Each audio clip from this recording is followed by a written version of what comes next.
3000 s'asseyait là comme un test de Dieu lui-même. 30 billets de $100 neufs étalés sur la table de marbre noir encore chaude de la poche de l'homme le plus dangereux de Chicago. Sa main trembla sur l'argent. Personne ne regardait. Les caméras de sécurité avaient été désactivées pendant des semaines. Richard, le manager d'étage, était évanoui, ivre dans le bureau de l'arrière. Les autres serveuses étaient déjà parties. C'était juste elle, le restaurant vide, et $3000 qui n'appartenaient pas à elle. Elle savait que cela était une erreur. Elle avait regardé les mains de l'homme trembler quand il répondit à cet appel téléphonique. Regarda son visage, habituellement froid comme de la pierre sculptée, s'effondrer en quelque chose de brut et terrifié, alors qu'il chuchotait « Où est-il? Qu'ont-ils fait à mon fils? » Le regarda jeter de l'argent sur la table sans regarder, sans compter. Son esprit déjà dans quelque enfer l'attendait dans les rues sombres de Southside. Cela n'était pas un pourboire. C'était un accident désespéré, et le garder serait du vol. Mais le laisser partir signifiait sa fille Mia ne recevrait pas sa médication cardiaque ce soir. Cela signifiait une autre nuit à regarder sa petite fille lutter pour respirer, pendant que Yves priait pour un miracle qui ne vint jamais. Elle avait 30 secondes pour faire un choix. 30 secondes pour décider qui elle était vraiment quand personne ne regardait. Ce qu'elle fit ensuite ne changea pas juste sa vie. Elle prit une décision qui changerait son futur et révélerait un secret qu'aucun d'eux ne vit venir. Mais d'abord, elle devait attraper un roi de la mafia courant vers la pire nuit de sa vie. Et elle avait exactement 9 minutes avant que sa Rolls-Royce noire ne disparaisse dans la nuit de Chicago pour toujours. Si vous sentiez le poids du choix impossible qu'Yves affronte, vous devez rester avec moi. Laissez un like et partagez avec vos amis amateurs d'histoire. Abonnez-vous à la chaîne et activez les notifications pour ne pas manquer le prochain chapitre. Car ce qu'Yves est sur le point de découvrir changera tout ce qu'elle a jamais pensé du démon en 1000 costumes. Ce qu'elle fait dans les 60 prochaines secondes soit sauvera son âme, soit l'entraînera dans un monde de meurtriers et de ténèbres, d'où elle ne peut jamais échapper. Mais pour comprendre pourquoi Yves se tenait là, ses mains tremblantes devant $3000, nous devons remonter le temps. 6 ans plus tôt, Evelyn Hartley avait cru en l'amour. Elle avait cru en Tyler, l'homme au sourire charmant et aux promesses douces comme du miel. Elle était enceinte de Mia quand elle découvrit que ce sourire cachait un démon. La première fois que Tyler la frappa, ce fut quand elle demanda à propos de l'argent manquant de leur compte. La deuxième fois fut quand elle mentionna aller à un examen prénatal. La troisième fois, elle arrêta de compter. Eve endura toute la grossesse car elle n'avait nulle part ailleurs où aller. Sa mère était morte d'un cancer. Son père était parti quand elle était encore une enfant. Elle n'avait pas de frères et sœurs, pas de proches, personne du tout. Seulement Tyler et les coups qui venaient au milieu de la nuit. La nuit où Mia naquit, Tyler n'était pas là. Il était à un casino brûlant de l'argent au poker et à la cocaïne. Yves regarda sa petite fille avec des cheveux noirs et des yeux bleus juste comme les siens. Et elle jura que Mia n'aurait jamais à témoigner ce qu'elle avait enduré. 6 mois plus tard, les médecins découvrirent que Mia avait une condition cardiaque congénitale, un défaut septal ventriculaire. C'est ce qu'ils l'appelaient. Le bébé avait besoin d'une chirurgie et le coût était de 80 000. L'assurance refusa de le couvrir car c'était une condition préexistante. Yves s'effondra juste là dans la clinique et personne n'était là pour la rattraper. Et Tyler, il disparut. Un matin, Yves se réveilla pour trouver le placard vide, son portefeuille vidé de chaque dernier parfum et une note sur la table. Il avait écrit seulement 2 mots. « Je suis désolé. » Il ne s'excusait pas de l'avoir battu. Il s'excusait d'avoir laissé derrière une dette de $15 millions à Derek Morrison, l'homme que les gens appelaient le requin. Derek ne se souciait pas où Tyler était. Il ne se souciait que de l'argent. Et quand Tyler disparut, Derek vint frapper à la porte d'Yves. « Je ne sais pas où est mon mari, » dit Yves, sa voix tremblant, bien qu'elle essaya de la garder stable. Derek sourit, le sourire de quelqu'un qui avait entendu cette phrase beaucoup trop de fois. « Tu es sa femme, dit-il. Sa dette est ta dette. 15 000, 30 jours. Sinon, je prendrai quelque chose qui vaut plus que de l'argent. Son regard dériva vers la chambre où Mia dormait dans son berceau. Eve comprit. À partir de ce moment, elle travailla comme si demain n'existait pas. 2 jours, elle était serveuse au Velvet Room, le restaurant le plus luxueux de Chicago. De nuit, de 23 heures à 3 heures, elle nettoyait des bureaux dans un gratte-ciel du centre-ville. Elle dormait 3 heures par nuit, parfois moins. Le café devint le sang dans ses veines. Les cernes sous ses yeux devinrent permanents. Elle avait 27 ans, mais ressemblait 35. Madame Patterson, la femme de 68 ans d'à côté, regardait Mia chaque fois qu'Eve allait travailler. Elle ne prit jamais d'argent, disant seulement qu'elle était seule et que Ma lui apportait de la joie. Mais dernièrement, Eve avait remarqué qu'elle toussait plus, bougeait plus lentement, parfois oubliant où elle était. Elle avait peur. Peur de perdre Mme Patterson, peur de ne pas avoir assez d'argent pour la chirurgie de Mia, peur que Derek Morrison n'exécute sa menace. Et ce soir, debout devant 3 000 $ sur une table de marbre, Eve craignait d'une chose par-dessus tout. Elle craignait que le désespoir ne la transforme en quelqu'un qu'elle ne voulut jamais devenir. Mais il y avait quelque chose de plus fort que la peur. C'était le murmure de l'homme au téléphone. « Qu'avez-vous fait à mon fils? » C'était le visage d'un père perdant la chose la plus importante de sa vie. Eve connaissait ce sentiment. Elle vivait avec chaque jour. 3 heures avant ce moment fatidique, Eve se tenait dans la cuisine du Velvet Room, essayant d'avaler la douleur brûlant à travers son bas du dos. Les chaussures orthopédiques qu'elle avait achetées à tempérament étaient usées à rien. Les semelles en caoutchouc compressé en crêpes plates inutiles. Son corps avait commencé à 11h du matin. Maintenant, il était 18h47 du soir. Elle était sur ses pieds pendant presque 8 heures continues. Le Velvet Room n'était pas un restaurant ordinaire. C'était un endroit où les gens se demandaient en mariage autour de bouteilles de vin valant des $1000, où des accords $1 million étaient signés à des tables drapées de nappes de soie blanche. Les lustres de cristal pendant du plafond coûtaient plus qu'Eve ne gagnerait en 10 ans, et la plupart des clients regardaient droit à travers elle comme si elle était faite d'air. Table 12, Hartley. La voix de Richard Gaines coupa à travers ses pensées. Richard était le manager d'étage, un homme mince avec un nez pointu aiguisé et des mots encore plus aiguisés. Il traitait les employés comme des esclaves dans une cour médiévale. Pourtant s'inclinait profondément devant des invités riches avec un niveau d'enthousiasme qui rendait des gens malades. Eve se retourna. « Oui, monsieur. » Richard la regarda de haut en bas, ses lèvres pressées ensemble, un mépris ouvert. « Tu ressembles à l'enfer, dit-il. Au moins, essaye de ne pas gâcher l'appétit des clients. » Elle avala l'humiliation comme du miel amer. Cela n'était pas la première fois, et elle savait que ce ne serait pas la dernière. Elle avait besoin de ce travail. Mia avait besoin qu'elle ait ce travail. « Oui, monsieur, » répéta-t-elle, sa voix plate et vide. Richard lui lança un dernier regard et ajouta « La salle Onyx a un invité spécial ce soir. » Du coup, je gâche pas ce clat. La salle Onyx. Eve sentit sa gorge se serrer. C'était la zone VIP privée réservée aux clients qui ne voulaient pas être vus. Elle avait travaillé ici pendant 4 ans et n'avait été assignée à la salle Onyx que 3 fois, chaque fois parce qu'il n'y avait personne d'autre. Elle ramassa le menu relié en cuir et la carafe d'eau, puis traversa la salle à manger principale, ses jambes protestant à chaque pas. La salle Onyx se trouvait dans le coin le plus éloigné du restaurant, caché derrière un rideau de velours noir.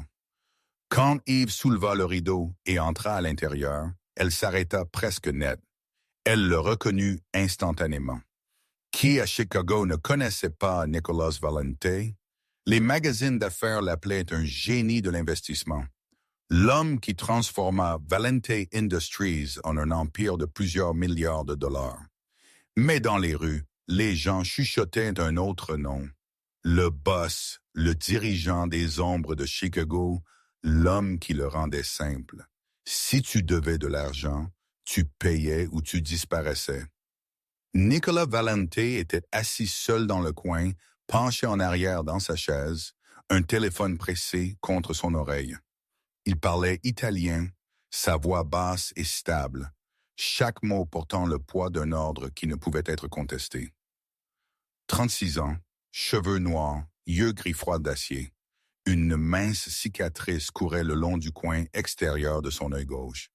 Et Yves se demanda combien de personnes avaient regardé cette cicatrice avant qu'elle ne meure. « Monsieur, dit-elle doucement en s'approchant de la table, puis-je vous apporter de l'eau? » Nicolas leva les yeux, et pendant un bref instant, il ne la vit pas du tout. Ses yeux étaient quelque part lointains, froids et calculateurs. Puis il cligna des yeux, et ce regard se fixa sur le visage d'Yves. « Eau plate, dit-il sèchement, pas de glace, et un faux filet de wagyu, saignant. » Yves hocha la tête, versant l'eau avec des mains stables, même si son cœur s'emballait hors de contrôle. Alors qu'elle posait le verre, elle le remarqua ouvrir son portefeuille. Et dans cette seconde sans défense, elle vit une petite photographie laminée. Un garçon d'environ 8 ans, cheveux noirs comme ceux de son père, souriant brillamment à côté d'une bicyclette rouge. Nicolas Valente, le boss de la mafia, qui faisait trembler tout Chicago, portait la photo de son fils dans son portefeuille comme n'importe quel père ordinaire. Yves quitta la salle Onyx avec un étrange sentiment qu'elle ne pouvait nommer. Elle ne savait pas que dans les 3 heures, cette photographie changerait tout. Le plat fut livré parfaitement. Le bœuf wagyu était grillé juste bien, sa croûte extérieure dorée et brillante, l'intérieur un rouge rubis. Yves posa l'assiette avec la précision d'un chirurgien plaçant un organe vital. Nicolas Valente regarda à peine la nourriture. Il coupa un morceau, mâcha mécaniquement, puis poussa l'assiette loin. Son téléphone gisait face contre terre sur la table, et toutes les quelques secondes, il y jetait un coup d'œil, puis à sa montre. Un Paddock Fipe en platine qu'Yves devina coûtait plus que son appartement en ruine. « Y a-t-il quelque chose qui ne va pas avec le repas, monsieur? » demanda-t-elle. « C'est bien, répondit-il sèchement. Puis, après une pause, il ajouta. « Apportez l'addition, je dois partir. » Yves traita le paiement rapidement. Le total vint à 297 $. Quand elle revint avec le reçu, Nicolas était déjà debout, son téléphone pressé contre son oreille. Il parlait anglais cette fois, sa voix basse et tendue. « Victor, je me fiche de ce que le conseil dit. Réarrangez-le. Tout cela. » Puis son téléphone sonna à nouveau. Un autre appel. Nicolas regarda l'écran et Yves vit quelque chose changer dans ses yeux. Juste une fraction de seconde, mais elle le reconnut. Hésitation. Quelque chose qu'elle devina n'avait jamais existé chez Sclerum. Il répondit « Valente ». Et puis le monde s'arrêta. Yves posait le reçu sur la table quand elle vit la main de Nicolas commencer à trembler. Pas un léger tremblement. Elle trembla comme si quelqu'un avait tiré les os de son corps. Le visage qui avait toujours semblé sculpté dans la pierre s'effondra, brisé en quelque chose de brut et paniqué, assez pour voler le souffle d'Ève. « Où est-il » chuchota Nicolas, sa voix étranglée. « Qu'avez-vous fait à mon fils ?»« Fils, Théo ?» Le garçon sur la photographie. Yves sentit le sang dans ses veines se changer en glace. « Que veulent-ils » demanda Nicolas. Et pour la première fois de sa vie, Yves entendit quelque chose qu'elle n'avait jamais imaginé, venant de la bouche d'un boss de la mafia, suppliant « J'arrive, j'arrive maintenant, ne le touchez pas, ne touchez pas mon fils !» Nicolas termina l'appel, et pendant un moment, il resta simplement là, regardant dans le vide comme si son âme avait quitté son corps. Puis il revint, il tendit la main dans la poche de sa veste, sortit une épaisse liasse de billets et la jeta sur la table sans regarder, sans compter. Ses mains tremblaient si mal que plusieurs billets s'envolèrent librement, dérivant vers le sol comme des feuilles d'automne. Il ne les ramassa pas. Il ne regarda pas en arrière. Nicolas Valente sortit en trombe de la salle Onyx à longues enjambées urgentes, son manteau s'évasant derrière lui. Yves resta là, son cœur battant, regardant sa silhouette disparaître derrière le rideau de velours noir. Puis elle regarda la table. 300 billets étalés sur la surface de marbre noir, encore chaude de sa poche. 3 000 $ pour un repas qui coûtait 297 $. Elle savait que ce n'était pas un pourboire.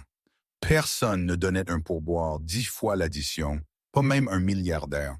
C'était l'erreur d'un père paniqué, un homme qui venait d'apprendre que son fils était entre les mains ennemies. Eve regarda vers la fenêtre. À travers la vitre, elle vit Nicolas monter dans une Rolls-Royce noire élégante. Le moteur rugit, et la voiture fila dans la nuit de Chicago comme une balle, et elle savait qu'elle n'avait que des minutes avant qu'il ne soit parti pour toujours. 3 000 $ gisaient là, silencieux, attendant, comme un test. La main d'Ève se déplaça vers la pile de billets. Ses doigts s'arrêtèrent à moins d'une phalange du premier billet de 100 $. 3 000 $. C'était 6 mois de médication cardiaque pour Mia. C'était un quart de la dette que Derek Morrison demandait. C'était de la survie. Et personne ne regardait. La caméra de sécurité avait été cassée pendant 3 semaines. Richard était ivre à en perdre la tête dans l'arrière-salle. Les autres serveuses étaient toutes rentrées à la maison. Tout ce qu'elle avait à faire était plier les billets, les glisser dans son tablier et sortir comme si rien ne s'était passé. Personne ne saurait, personne ne s'en soucierait, mais Eve saurait et elle s'en soucierait. Elle regarderait dans les yeux de Mia chaque jour et saurait qu'elle avait volé à un père qui perdait son enfant. Elle regarderait dans le miroir et verrait la personne que Tyler avait essayé de la transformer en. Non. Eve ramassa les 30 billets, incluant ceux qui étaient tombés au sol, les plia soigneusement et les fourra dans la poche de son tablier. Puis elle se tourna et sortit en courant de la salle Onyx. Mon Dieu! La voix de Tanya résonna au moment où Eve déboula par les portes de la cuisine.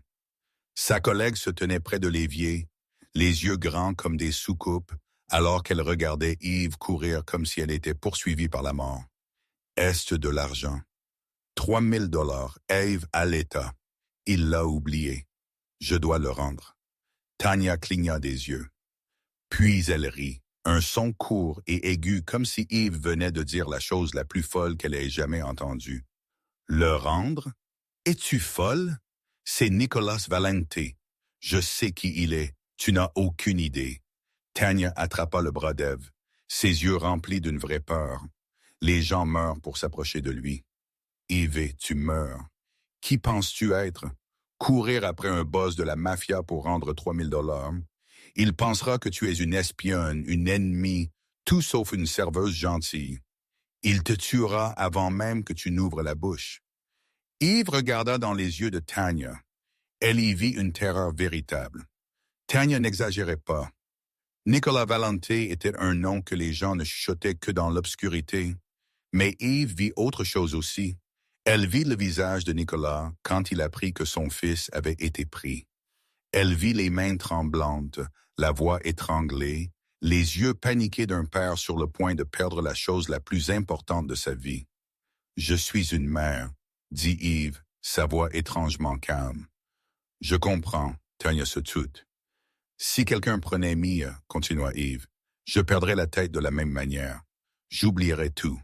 Et si quelqu'un courait après moi juste pour rendre quelque chose que j'ai laissé tomber, je voudrais savoir. J'aurais besoin de savoir qu'il y avait encore des bonnes personnes dans ce monde. » Tanya la regarda, bouche ouverte, incapable de parler. Eve serra plus fort les billets dans la poche de son tablier. « Sais-tu où il est allé? » Plus tard, j'ai entendu Richard au téléphone, chuchota Tanya, l'air hébété. « Il semble que quelque chose s'est passé dans le South Side, un vieil entrepôt près des docks. Mais Eve, tu ne peux pas y aller. C'est leur territoire. Tu n'en sortiras pas vivante. » Mais Eve n'écoutait plus. Elle déboula par la porte de derrière, traversa l'allée sombre et courut vers le parking des employés où sa vieille Honda Civic l'attendait. La voiture de 14 ans gémit quand elle ouvrit la porte. Le moteur toussa et crachota quand elle tourna la clé. Mais il démarra. Eve appuya sur l'accélérateur. La voiture fila hors du parking et dans le flux de la nuit de Chicago. Elle avait 9 minutes. 9 minutes avant que la Rolls-Royce noire ne disparaisse dans l'obscurité. 9 minutes pour courir après un boss de la mafia. Et elle ne savait pas que ces 9 minutes changeraient son destin pour toujours. La nuit de Chicago s'étendait devant Eve comme un labyrinthe de lumière néon et d'ombre. La Honda Civic gémissait sous elle, son moteur vieillissant protestant à chaque accélération. Elle conduisait comme si des démons la poursuivaient, se faufilant entre les voies, poussant au-delà des feux jaunes, coupant brusquement dans des rues qu'elle ne connaissait que par ouï-dire, le South Side, un endroit où les gens disaient que l'on n'entrait jamais à moins d'y appartenir, surtout la nuit, surtout seul. Son téléphone vibra dans sa poche. Eve faillit déraper sur le trottoir. Elle le sortit d'une main, les yeux fixés sur la route devant. Un message d'un numéro inconnu, bien qu'elle sût exactement qui c'était. 10 jours restants. Ne pense pas à fuir. Je sais où tu es. Je sais où ton enfant va à l'école. Derek Morrison, Irion le requin. Eve sentit son estomac se nouer. 10 jours, 15 000 $. Elle n'avait pas un seul parfum, et maintenant elle conduisait en territoire mafieux pour rendre 3 000 $ à un chef de la criminalité. Si Tanya pouvait l'avoir maintenant, elle jurerait qu'Eve avait perdu la tête. Peut-être l'avait-elle. Mais alors le visage de Mia surgit dans ses pensées. Le bébé était probablement endormi dans les bras de Mme Patterson en ce moment. Cheveux noirs étalés sur l'oreiller, lèvres entr'ouvertes, sa petite poitrine se soulevant irrégulièrement parce que son petit cœur ne fonctionnait pas comme il le devrait. Mia ne savait rien de Derek Morrison, rien de la dette de son père, rien des nuits où sa mère restait éveillée à regarder le plafond, comptant les pièces dans son portefeuille et se demandant comment survivre un jour de plus. Mia savait seulement que sa mère l'aimait, et Eve ferait n'importe quoi pour protéger cela, même poursuivre un boss de la mafia dans l'obscurité, même affronter des tueurs, même mourir. La voiture tourna dans l'ancienne zone industrielle près des docks. Des usines abandonnées se tenaient comme des fantômes de chaque côté. Des fenêtres brisées béantes comme des orbites vides. La plupart des lampadaires ici ne fonctionnaient pas. Seulement quelques ampoules clignotantes projetant de faibles traînées jaunes sur l'asphalte fissuré. Eve éteignit ses phares et ralentit. Son instinct lui dit qu'elle était proche. Et ils avaient raison. Elle allait vite. 5 voitures noires élégantes alignées devant un vieil entrepôt, brillant contre la ruine comme des diamants dans un tas de déchets. Des Bentley, des Mercedes et des BMW, chacune valant plus que tout ce qu'elle possédait. Et autour d'eux se trouvaient des hommes, au moins 6 qu'elle pouvait voir, tous en costume noir, tous debout avec la posture d'hommes habitués à la violence. Un clair de lune froid brillait sur quelque chose de métallique sous leur veste. Des armes. Eve se gara dans l'ombre à environ 50 mètres de là. Accroupie derrière un conteneur d'expédition rouillé, son cœur battait comme un tambour de guerre. Le sang rugissait dans ses oreilles. Elle ne pouvait pas entrer par l'avant. C'était évident. Ces hommes la tireraient avant qu'elle ne puisse dire un mot. Mais Eve n'était pas étrangère à se faufiler dans l'obscurité. Elle l'avait fait d'innombrables fois quand Tyler était ivre et qu'elle avait besoin de faire sortir Mia de la maison. Elle savait comment devenir invisible. Elle savait comment bouger sans faire de bruit. 4 ans à servir des tables lui avaient appris l'art de disparaître. Eve ouvrit la portière lentement, se glissa comme une ombre. Elle suivit le côté du conteneur, tournant vers l'arrière de l'entrepôt, et elle le trouva. Une porte en fer rouillée à l'arrière, entr'ouverte juste assez large pour qu'une petite femme puisse se glisser. Pas de garde. Eve prit une profonde inspiration. Elle pensa à Mia. Elle pensa aux 3 000 $ dans la poche de son tablier. Elle pensa au visage paniqué de Nicolas Valente quand il apprit que son fils avait été pris. Puis elle se glissa à travers l'ouverture et pénétra dans l'obscurité. À l'intérieur de l'entrepôt était un monde différent. L'odeur d'huile de moteur usagée et de poussière épaisse envahit le nez d'Ève, la forçant à se couvrir la bouche pour ne pas tousser. La lumière de quelques ampoules industrielles suspendues au plafond se répandait en faibles traînées jaunes. laissant la majeure partie de l'espace englouti par l'obscurité. Yves se pressa derrière une pile de caisses en bois pourri, son cœur battant comme s'il voulait s'arracher de sa poitrine. Elle pouvait entendre des voix résonner du centre de l'entrepôt. Des voix d'hommes, plusieurs d'entre elles, et une voix qu'elle reconnut instantanément. Nicolas Valenté. Elle se déplaça avec précaution, se faufilant entre des conteneurs abandonnés et des machines rouillées, s'approchant de la source du son. Quand elle trouva un endroit pour voir clairement, la vue devant elle glaça le sang dans ses veines. Théo était assis sur une chaise en bois au milieu de l'entrepôt, ses mains liées derrière son dos, ses pieds attachés aux pieds de la chaise. Le garçon de la photographie, le garçon souriant à côté d'une bicyclette rouge, pleurait maintenant silencieusement. Son visage était strié de larmes, ses lèvres tremblaient, ses yeux grands ouverts de terreur. Et directement derrière lui se tenait un homme grand pressant, une arme contre la tempe de l'enfant. Face à Théo, Nicholas, le plus puissant boss de la mafia de Chicago, se tenait là, les deux mains levées à hauteur d'épaule en signe de reddition. Autour de lui se trouvaient 3 autres hommes, tous pointant des armes sur lui. Le chef se tenait directement devant Nicolas, un homme d'âge moyen aux cheveux poivre et sel et un sourire cruel. « Qui penses-tu être, Valente ?» L'homme ricana, sa voix dégoulinant de plaisir. « Ton empire est sur le point de tomber. Tu as régné sur Chicago trop longtemps. Il est temps de changer. » Nicolas ne le regarda pas. Ses yeux étaient fixés sur Théo, sur l'arme pressée contre la tête de son fils. « Que veux-tu » demanda-t-il, sa voix tendue comme un fil. « Tu sais ce que je veux ?» L'homme rit. « Le territoire du Nord, les routes de navigation à travers le port et 30% des revenus du casino. »« Bien, » dit Nicolas immédiatement, sans une seconde d'hésitation. « Prends ce que tu veux. Laisse juste mon fils partir. » Yves vit le scintillement de choc traverser le visage du chef. Il ne s'attendait pas à ce que Nicolas se rende si vite, mais le sourire cruel revint tout aussi vite. Si facile. Il inclina la tête. « Je n'y crois pas. Tu me joues, n'est-ce pas? » Le grand Nicolas Valente ne se rend jamais. Il fit signe au tireur derrière Théo. L'homme pressa le canon plus fort contre la tête du garçon. Théo laissa échapper un cri étouffé, son cri se bloquant dans sa gorge. Et Nicolas Valente, l'homme qui faisait trembler tout Chicago, l'homme qui ne s'inclinait jamais devant personne, fit quelque chose que personne n'avait jamais vu. Il tomba à genoux. Les 2 genoux frappèrent le sol en béton froid, ses yeux gris acier remplis de désespoir, de supplication, s'il vous plaît. Sa voix semblait écrasée. « Prenez-moi, faites-moi ce que vous voulez, mais épargnez mon fils. C'est juste un enfant. Il n'a rien à voir avec cela. S'il vous plaît. » Yves sentit des larmes couler. Elle vit un père, juste un père suppliant pour la vie de son enfant.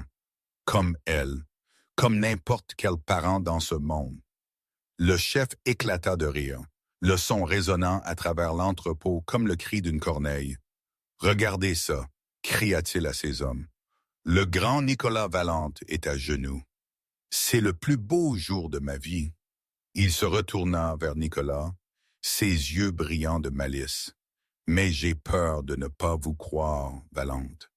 Vous avez tué mon frère il y a 5 ans. Vous pensez que je vais vous laisser vivre? Non. Aujourd'hui, vous regarderez votre fils mourir, puis vous mourrez, et votre empire sera le mien. » Il leva la main, signalant le tireur. « Tirez-lui. » Un coup de feu déchira l'air, mais il ne vint pas de larmes à la tête de Théo. Les tirs venaient de l'extérieur. Puis un autre, et un autre. Du verre se brisa. Des hommes crièrent, des pieds coururent. Victor était arrivé. Eve ne savait pas qui était Victor, mais elle devina qu'il était le bras droit de Nicolas, celui qu'il avait appelé du restaurant, et il n'était pas y venu seul. Le chaos explosa. Des gardes de l'extérieur affluèrent, criant des ordres. Le chef se retourna, tira son arme et tira vers l'entrée principale. Nicolas se jeta en avant, frappant un homme qui l'avait visé avec une arme. Et dans cette fraction de seconde de chaos, Le tireur derrière Théo perdit sa concentration. Il se tourna vers la porte, l'arme se soulevant de la tête du garçon un instant. Ève ne pensa pas. Elle n'hésita pas. L'instinct d'une mère s'empara de son corps. Elle jaillit de sa cachette, courut à travers les tirs, renversa un homme de côté et atteignit Théo. Elle enlaça le garçon, le protégeant de son propre corps. Quelqu'un cria « Une fille? D'où est-elle devenue ?» Le tireur se retourna, ses yeux se fixant sur ceux d'Ève. Il leva l'arme et visa directement sa tête. Le temps ralentit. Elle vit son doigt se serrer sur la gâchette. Elle serra Théo plus fort, ferma les yeux et pensa à Mia. « Ma fille, je suis désolé. » Un coup de feu retentit, mais la mort ne vint pas. Et s'il ouvrit les yeux, le tireur gisait étalé sur le béton, un trou de balle rouge vif au centre de son front. Derrière lui se tenait Nicolas Valente, l'arme fumant encore dans sa main. Ses yeux rencontrèrent ceux d'Ève, et dans ses yeux gris d'acier, elle vit quelque chose qu'elle n'avait pas attendu. Pas de la colère, pas de la suspicion, mais de la gratitude. Le dernier coup de feu résonna, puis le silence tomba. L'entrepôt ressemblait maintenant à un champ de bataille, l'air épais de l'odeur de poudre et de sang. Les ravisseurs gisaient éparpillés sur le sol, certains immobiles, certains gémissant de douleur. Le chef gisait face contre terre aux pieds de Nicolas, son corps sans vie après avoir été pris dans la pluie finale de balles. Et au milieu de tout ce chaos, Yves tenait toujours Théo serré, son corps enveloppé autour de lui comme un bouclier vivant.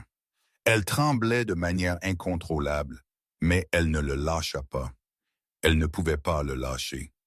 Un homme s'approcha, grand, environ 40 ans, cheveux coupés courts à la militaire, un visage sculpté dans la pierre. Il portait un costume noir et l'arme dans sa main fumait encore. Victor, Ève devina le nom. Le bras droit de Nicolas Valente, et il visait l'arme directement sur sa tête. « Qui es-tu » demanda Victor, sa voix froide comme de la glace.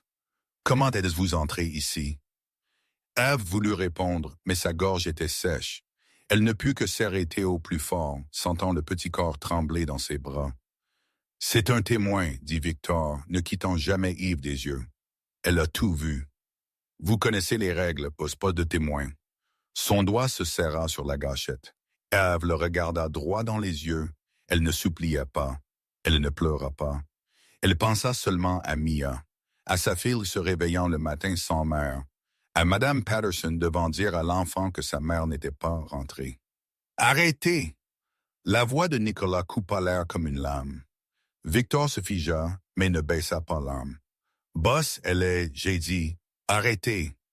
Nicolas s'avança, se plaçant entre Yves et l'arme de Victor. Son dos la protégeait de la même manière qu'elle avait protégé Théo. Baisse l'arme. Victor regarda son boss pendant un long moment, puis obéit finalement. L'arme tomba, bien que la suspicion brûlait encore dans ses yeux alors qu'il regardait Yves. Nicolas se tourna pour lui faire face. Ses yeux gris d'acier la balayèrent de la tête aux pieds, comme s'il essayait de résoudre une énigme qui n'avait aucun sens. « Qui es-tu » demanda-t-il, sa voix basse et prudente. « Pourquoi es-tu ici » Ève déglutit. Ses mains tremblaient encore, mais elle força sa voix à rester stable. Lentement, délibérément, elle tendit la main dans la poche de son tablier, bougeant prudemment pour que personne ne pense qu'elle sortait une arme. Puis elle sortit l'argent. 30 billets maintenant froissés et humides de sueur. Elle les tendit vers Nicolas. « Vous avez oublié cela au restaurant. » Le silence tomba sur l'entrepôt. La bouche de Victor s'ouvrit. Les autres hommes arrêtèrent ce qu'ils faisaient, regardant Yves comme si elle avait poussé une autre tête. Et Nicolas, le boss de la mafia le plus puissant de Chicago, resta figé comme une statue. « Vous, » dit Victor finalement, sa voix épaisse d'incrédulité. « Vous avez risqué votre vie, traversé la ville de nuit. Vous êtes faufilé dans un bastion de la mafia, avez couru à travers les tirs, avez failli mourir pour 3000 $. C'était votre erreur, » répondit Yves, son ton étrangement calme. Cela ne m'appartient pas. Nicolas ne dit toujours rien. Il la regarda juste et dans ses yeux, il vit quelque chose changer. Un petit sanglot brisa le silence. Théo. Le garçon était toujours attaché à la chaise, toujours tremblant, des larmes coulant sur ses joues. Il regarda son père, puis Yves, puis les corps autour de lui, et sa respiration commença à s'accélérer de panique. Yves oublia tout le reste. Elle oublia Victor et l'arme. Elle oublia Nicolas et son regard scrutateur. Elle tomba à genoux devant Théo, se mettant à son niveau. « Salut !» dit-elle doucement, sa voix soudainement douce, la même voix qu'elle utilisait quand elle endormait Mia. « Regarde-moi. Comment t'appelles-tu » Le garçon hoqueta. « Théo. Je suis Yves. » Elle sourit, même si ses lèvres tremblaient encore. « Ma fille a aussi peur comme ça. Mais je lui ai appris un truc. Veux-tu l'apprendre » Théo hocha la tête, les larmes toujours dans ses yeux, mais la panique s'apaisant. « Ferme tes yeux, » dit Yves. « Prends une profonde inspiration. Puis compte à rebours à partir de 10. Avec chaque chiffre, expire un peu. Quand tu atteindras 1, tu te sentiras mieux. Essaie. » Le garçon obéit. 10, il inspira. 9, une expiration hésitante. 8, 7, 6. Sa respiration se stabilisa lentement. 5, 4, 3, 2, 1. Quand Théo ouvrit les yeux, il était beaucoup plus calme. Il regarda Yves, et pour la première fois, un petit sourire apparut sur ses lèvres. « Merci. » Yves lui rendit son sourire, puis leva son regard et rencontra les yeux de Nicolas. Le boss de la mafia la regardait avec une expression qu'elle ne pouvait lire. Non plus froide, non plus suspicieuse, mais quelque chose de plus profond, de plus complexe, comme s'il la voyait pour la première fois, comme s'il voyait quelque chose qu'il avait oublié exister à un corps dans ce monde. « Victor, détache Théo, » dit Nicolas, sa voix étrangement doucerne, puis emmène-le à la voiture. « Et toi, » il regarda Yves, « tu viens avec moi. Nous avons besoin de parler. » La Rolls-Royce noire glissa à travers la nuit de Chicago comme une bête de chasse. Intérieur en cuir crème, l'odeur de bois de santal et d'argent. Yves était assise à l'arrière, se sentant comme si elle avait atterri sur une autre planète. Juste quelques heures plus tôt, elle essuyait des tables dans un restaurant, et maintenant elle était assise en face du boss de la mafia le plus puissant de la ville. Nicolas était assis en face d'elle, une jambe croisée sur l'autre, ses yeux ne la quittant jamais. Devant, Victor conduisait, la regardant occasionnellement dans le rétroviseur, avec des yeux encore pleins de suspicion. Théo avait déjà été emmené à l'avance dans une autre voiture, escorté par 2 gardes de retour au domaine. « Depuis combien de temps travaillez-vous au Velvet Room » demanda Nicolas, sa voix basse et égale comme s'il demandait la météo plutôt que de l'interroger. « 4 ans, » répondit Yves brièvement. « 4 ans, » répéta-t-il. « Et ce soir était la première fois que vous serviez la salle Onyx, la 4e fois. » Nicolas s'inclina la tête, un petit mouvement, délibéré et calculateur. « Avez-vous une famille » Yves se dit. « Ce n'est pas votre affaire. Tout est mon affaire si je décide que ça l'est, » répondit Nicolas, son ton inchangé, mais teinté de quelque chose de plus tranchant. « Vous avez vu ce qui s'est passé ce soir. Vous savez qui je suis. Vous savez ce que je peux faire. Et pourtant, vous êtes assis ici à me regarder dans les yeux, me disant que ce ne sont pas mes affaires. Vous êtes soit très courageuse, soit très stupide. » Yves rencontra son regard froid et gris. Elle pensa à Tyler, au coup, aux nuits, où elle avala ses larmes et baissa la tête pour survivre. Elle avait juré qu'elle ne s'inclinerait plus jamais devant un autre homme, pas même un boss de la mafia. « Vous pouvez me tuer, » dit-elle, sa voix étrangement calme, « mais vous n'avez pas le droit de savoir sur ma famille. » Nicolas l'étudia un long moment, puis l'impensable arriva. Il rit. Pas un rire froid ou moqueur, mais un son court, presque amusé, courageux. Il conclut, « Victor, faites une vérification sur elle. » Victor sortit son téléphone, passa un bref appel, prononça quelques mots, puis attendit en silence. Quelques minutes plus tard, son téléphone vibra. Il lut le message et le visage sculpté dans la pierre changea finalement. « Boss », dit Victor, sa voix tendue. « Elle s'appelle Evelyn Hartley, 27 ans. Elle est serveuse au Velvet Room et travaille les quarts de nettoyage de nuit dans un immeuble de bureau. Elle a une fille de 50 nommée Mia et maladie cardiaque congénitale. » Yves sentit le sang monter à son visage. Ils avaient tout découvert en quelques minutes. Ex-mari nommé Tyler Hartley. Toxicomanie, violence domestique. Victor continua. Il a disparu il y a 1 an, laissant derrière une dette de 15 000 $ à Derek Morrison. Yves se figea. Son cœur rata un battement quand elle entendit ce nom prononcé à voix haute. « Derek Morrison ?» demanda Nicholas, sa voix devenant tranchante. « Le requin ?» Victor hocha la tête. Le même Derek Morrison, un requin solitaire opérant dans le South Side. Et boss, il y a plus. Derek Morrison travaille pour Carlo Benedetti. L'air dans la voiture s'épaissit. Yves ne comprenait pas entièrement ce qui se passait, mais elle vit l'expression de Nicolas changer. Carlo Benedetti était le nom que vous avez entendu plus tôt. N'était-ce pas l'homme qui a pris Théo? Correct, dit Victor. Carlo Benedetti a orchestré l'enlèvement de ce soir. Il a utilisé le réseau de Derek Morrison pour recueillir des informations et suivre les mouvements de Théo. Nicolas se tourna vers Yves et dans ses yeux, elle vit quelque chose changer. Pas de la suspicion, pas de l'examen minutieux, de la reconnaissance. « Vous êtes menacé par mon ennemi », dit-il lentement. « Vous devez de l'argent aux gens de Carlo Benedetti.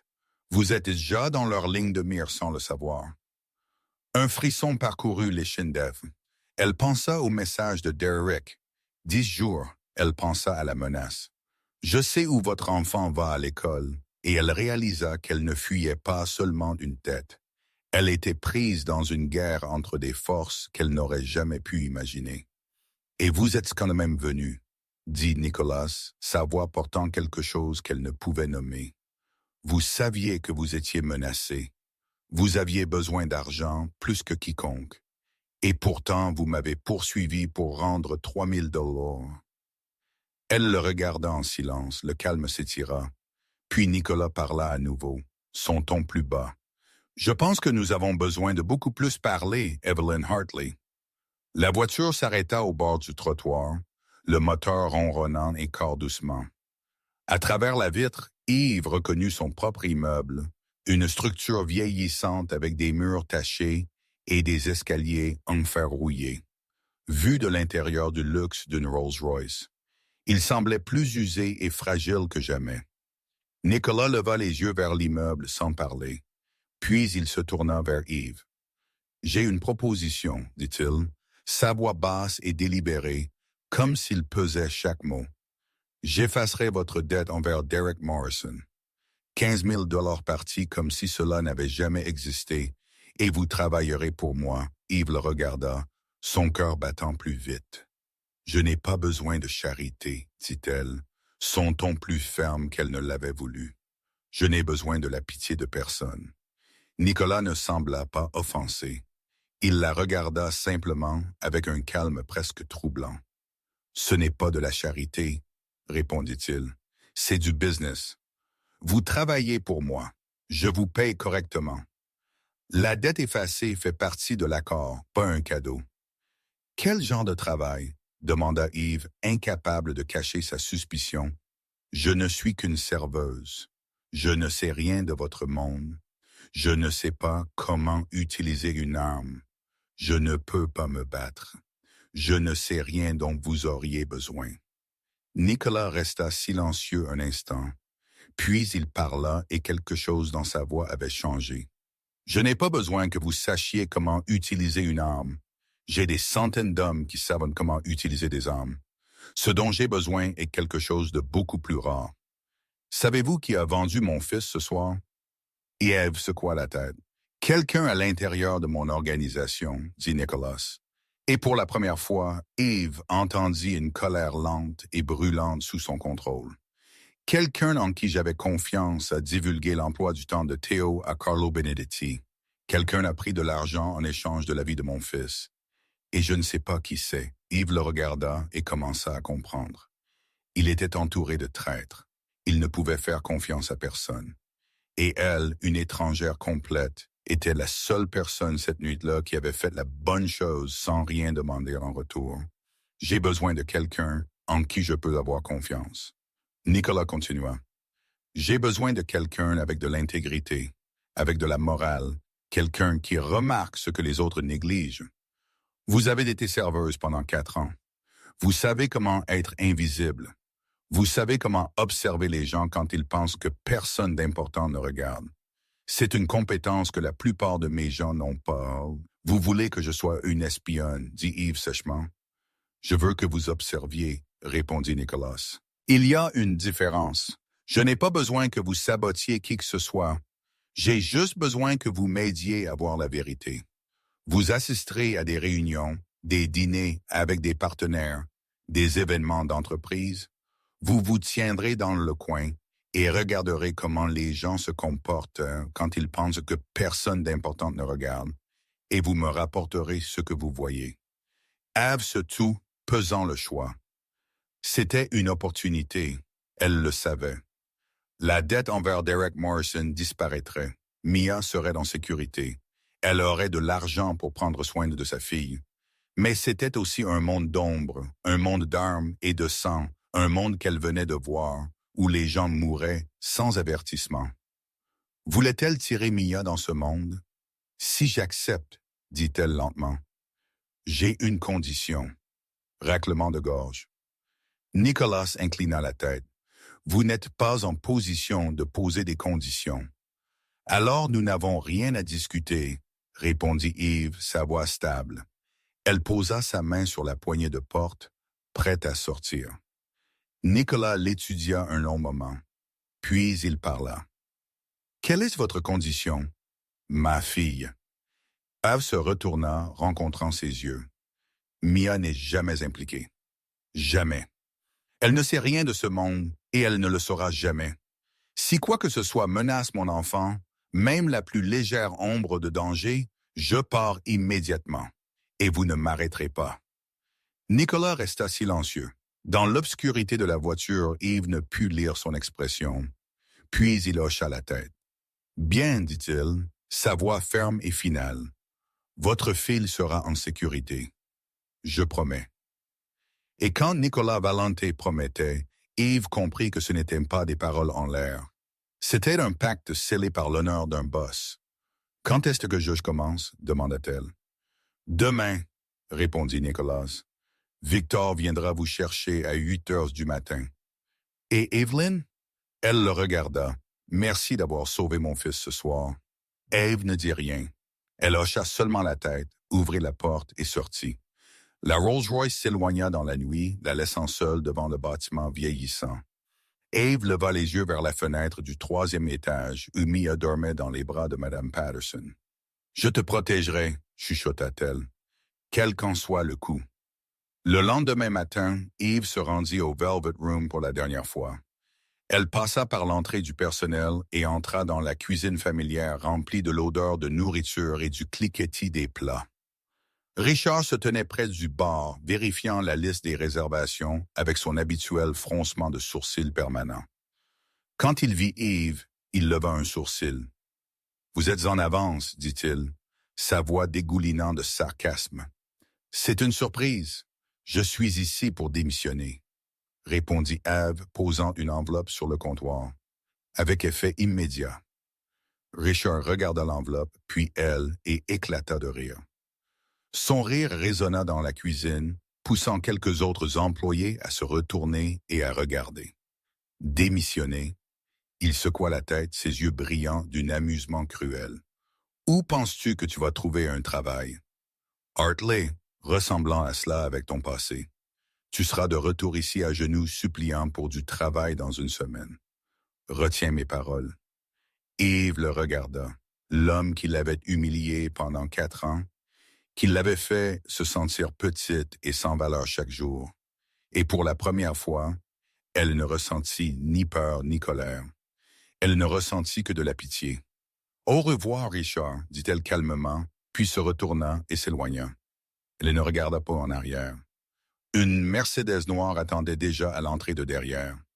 Victor au volant avec la même expression froide comme la pierre. Il ne dit rien quand Yves monta. Il la conduisit simplement à l'adresse que Nicolas avait arrangée.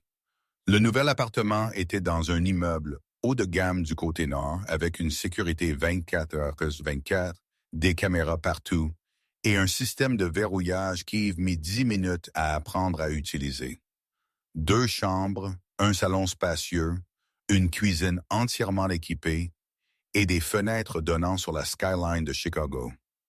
Mia courut à travers l'appartement, ses yeux brillants comme la nuit de Noël. « Maman !» cria-t-elle. « Ma chambre a un balcon. Je peux voir toute la ville. » Yves regarda sa fille, sa gorge se serrant. C'était la première fois de la vie de Mia qu'elle avait sa propre chambre.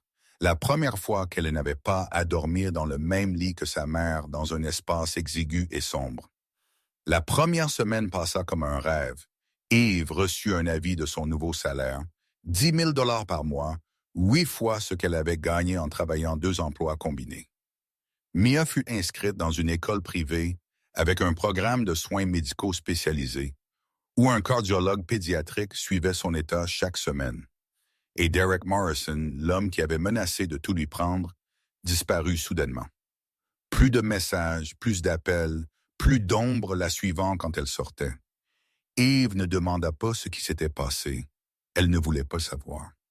Elle savait seulement que quand Nicolas Valente voulait que quelqu'un disparaisse, il disparaissait. Son travail commença par les bases. Bryn, l'assistante personnelle de Nicolas. Une femme vive dont les yeux ne manquaient rien, fut assignée pour la former. « Vous devez apprendre à vous habiller », dit Bryn sèchement lors de leur première rencontre, son regard balayant les vêtements simples d'Ave. Comment parler, comment se déplacer dans une pièce sans attirer l'attention, tout en voyant tout. « Vous avez 2 semaines, Yves apprit. Elle apprit à porter des costumes sur mesure au lieu d'uniformes de serveuse froissée. Elle apprit à marcher en talons sans trébucher. Elle apprit les noms et les rôles de dizaines de personnes dans l'organisation Valente. Des cadres de l'entreprise de façade Valent Industries au cercle restreint le plus proche de Nicolas, et elle commença à assister à des réunions. La première fut un dîner avec des investisseurs dans un restaurant italien haut de gamme. Yves était assise dans le coin, silencieuse comme une ombre, observant. Où elle regarda comment les gens souriaient, comment ils se serraient la main, comment leurs yeux bougeaient quand ils parlaient. Elle réalisa que 4 ans en tant que serveuse lui avaient appris plus qu'elle n'aurait jamais su. Elle savait quand quelqu'un mentait parce qu'il évitait le contact visuel. Elle savait quand quelqu'un était nerveux parce qu'il buvait trop vite. Elle savait quand quelqu'un cachait quelque chose parce qu'il souriait trop fort, trop faussement.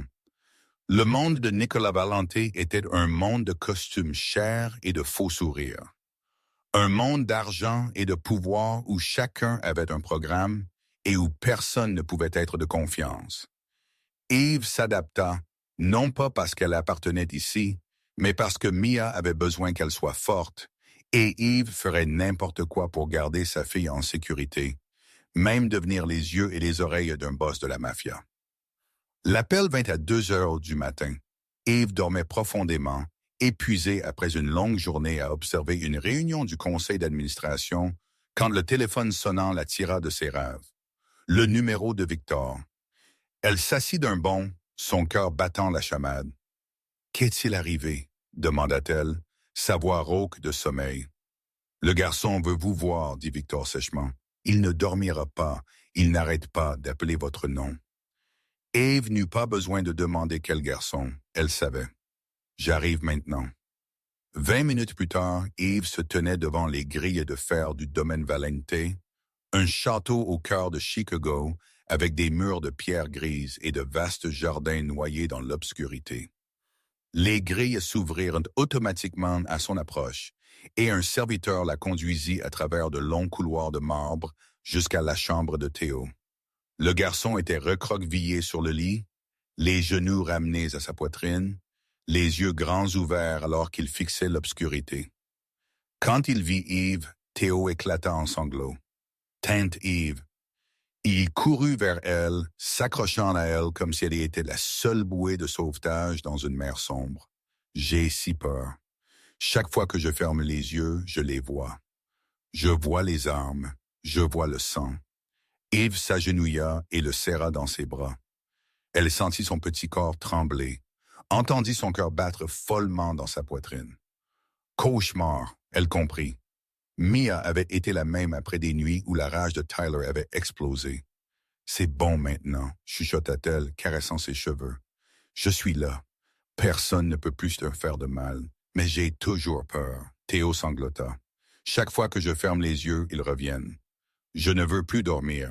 Yves le ramena au lit et s'assit à côté de lui, tenant ses mains dans les siennes. Elle se rappela les nuits où elle avait apaisé Mia pour qu'elle s'endorme après que sa fille eut pleuré jusqu'à l'épuisement, terrifiée par le bruit des cris de son père.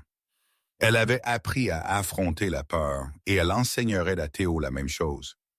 Tu sais, commença-t-elle doucement, la peur est comme un monstre. Elle semble énorme et terrifiante quand tu la regardes droit dans les yeux. Mais il y a un secret. Quel secret? Théo leva les yeux, ses yeux toujours rouges, mais moins paniqués.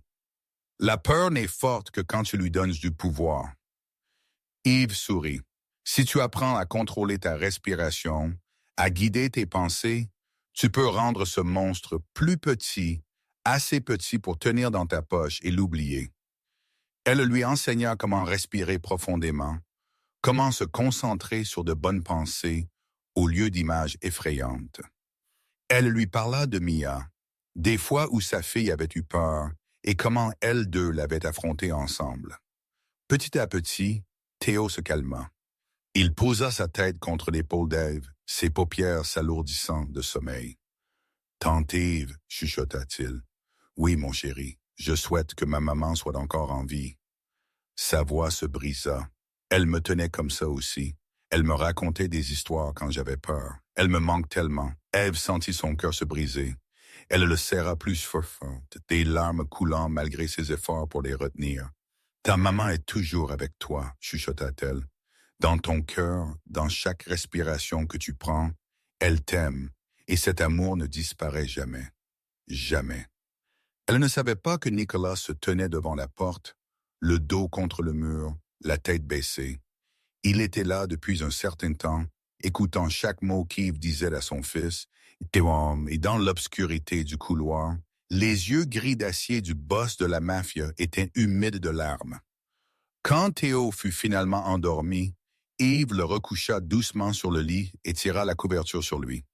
Elle se retourna et sursauta quand elle vit Nicolas debout dans l'encadrement de la porte. Il la regardait avec une expression qu'elle n'avait jamais vue auparavant. Pas froide, pas contrôlée, mais quelque chose de fragile et profondément blessé. « Le nom de ma femme était Sarah, dit-il, sa voix. Elle est morte il y a 3 ans. Un accident de voiture. C'est ce qu'ils ont dit. Mais je sais la vérité. Elle a été tuée à cause de moi. Parce que mes ennemis voulaient que je souffre. » Yves ne dit rien. Elle resta simplement là et écouta. Nicolas regarda dans la chambre de Théo, son regard distant. « Depuis que Sarah est morte, je n'ai plus su comment parler à mon fils. Je ne sais pas comment le réconforter. Je ne sais que le protéger. Mais ce soir, vous avez fait ce que je ne pouvais pas faire. » Merci. La réunion du conseil d'administration eut lieu le jeudi dans la salle de conférence au dernier étage du bâtiment Valent Industries. 12 personnes étaient assises autour de la massive table en chêne, toutes vêtues de costumes coûteux, toutes portant la confiance de ceux habitués à détenir le pouvoir entre leurs mains. Le directeur général, le directeur financier, les membres du conseil, les grands investisseurs. Chacun d'eux était un maillon vital de l'empire de Nicolas Valente, et l'un d'eux était un traître. Yves était assise dans le coin de la pièce, séparée de la table principale, un carnet posé sur ses genoux. Elle portait le costume gris clair que Bryn avait choisi. Ses cheveux tirés en un chignon soigné, l'apparence d'une assistante ordinaire ne méritant pas d'être remarquée. Personne ne la regardait. Personne ne pensait qu'elle importait. Et c'était exactement ce que Nicolas voulait. Commençons, dit Nicolas depuis le bout de la table, sa voix basse et autoritaire. Premier point, le rapport financier du troisième trimestre. Raymond, allez-y. Raymond Ashford se leva. 45 ans, cheveux argentés lissés en arrière, un visage rond et de petits yeux derrière des lunettes à monture dorée. Il était le directeur financier de Valant Industries depuis près de 10 ans, gérant des milliards de dollars et considéré comme l'un des associés les plus fiables de Nicholas. Il cliqua sur la télécommande et la présentation apparut sur l'écran. Des chiffres, des graphiques, des projections. Yves ne comprenait pas tous les chiffres, mais elle n'en avait pas besoin. Son travail n'était pas d'analyser les finances, son travail était d'observer les gens, et elle vit beaucoup de choses. Raymond ne regarda pas Nicholas dans les yeux. Tout au long de la présentation, il regarda l'écran, la table, les autres membres, mais il évita le regard de son patron comme s'il s'agissait de feu. Ses mains tremblaient légèrement à chaque fois qu'il changeait de diapositive, assez subtilement pour que la plupart des gens ne le remarquent pas, mais Yves était entraîné à le voir. Elle avait vu des milliers de mains de clients trembler quand il mentait sur les pourboires. Elle savait ce que ce tremblement signifiait, et il y avait la sueur. La salle de conférence était fraîche avec la climatisation. Pourtant, Raymond leva sa main à plusieurs reprises pour essuyer son front. Il but de l'eau 3 fois en 15 minutes, à chaque fois avalant rapidement, presque désespérément. Ce n'était pas le comportement d'un homme confiant dans ce qu'il présentait. C'était le comportement de quelqu'un qui cachait quelque chose. La réunion se termina après 2 heures. Les membres sortirent un par un, se serrant la main, échangeant des mots polis. Raymond fut parmi les premiers à partir, marchant vite comme si le feu était à ses trousses. Nicolas resta derrière, attendant jusqu'à ce que seuls Louis et Yves restent dans la pièce vide. « Qu'avez-vous vu » demanda-t-il sans se retourner. « Raymond Ashford » répondit Yves calmement. « Il cache quelque chose. » Nicolas se retourna pour la regarder. « Pourquoi pensez-vous cela » Yves décrivit ce qu'elle avait observé.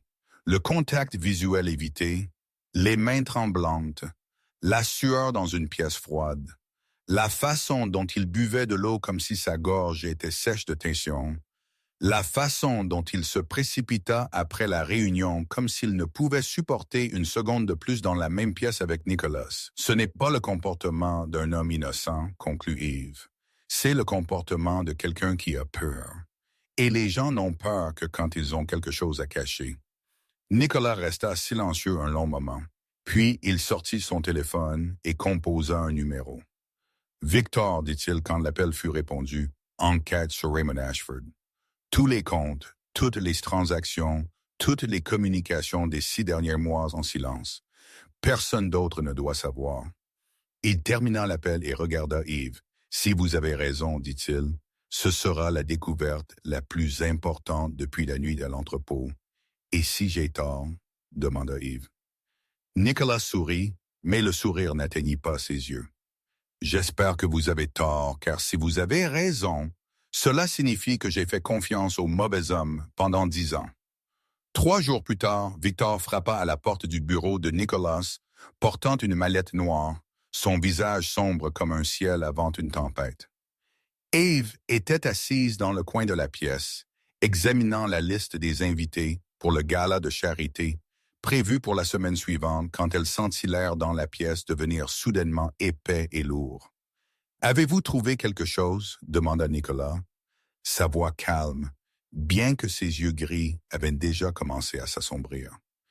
Victor posa la mallette sur le bureau, l'ouvrit et en sortit un épais dossier. Il ne parla pas. Il glissa simplement le dossier vers Nicolas. Yves regarda Nicolas lire la première page, et elle vit quelque chose qu'elle n'avait jamais vu auparavant. Sa mâchoire se serra, les muscles sautant sous sa peau. Le gris d'acier de ses yeux s'enfonça dans quelque chose de noir et sans fond. Mais il ne cria pas. Il ne claqua pas le bureau. Il n'y eut aucune explosion du tout, seulement un silence si froid qu'il en était suffocant, et Yves réalisa que la vraie colère de Nicolas Valente n'était pas bruyante. Elle était silencieuse, elle était froide, et elle était mortelle. « Combien ?» demanda Nicolas, sa voix baissée. « Comme le grognement d'un prédateur. 500 000 $, répondit Victor, divisé en plusieurs transferts au cours des 6 derniers mois, envoyés à des comptes offshore. Tout cela peut être retracé à Carlo Benedetti. Un frisson parcourut l'échine d'Ève. 500 000 $. C'était le prix que Raymond Ashford avait pris pour trahir le fils de Nicolas. « Quoi d'autre ?» dit Nicolas, tournant la page suivante, sa main se serrant jusqu'à ce que ses jointures deviennent blanches. « Message, dit Victor. Raymond les a envoyés aux gens de Benedetti. L'emploi du temps de Théo, quelle école, les heures de sortie, les itinéraires de transport, tout. Il avait suivi le garçon pendant 3 mois avant que l'enlèvement ne se produise. » La pièce tomba dans un silence.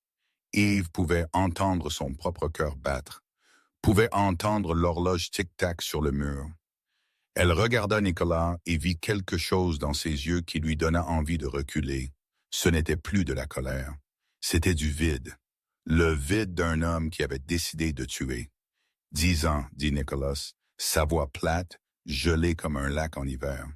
Il a travaillé pour moi pendant 10 ans. Je lui ai fait confiance. Je l'ai laissé entrer chez moi. Je l'ai laissé rencontrer mon fils. Je l'ai laissé savoir des choses que seule une poignée de personnes connaissaient.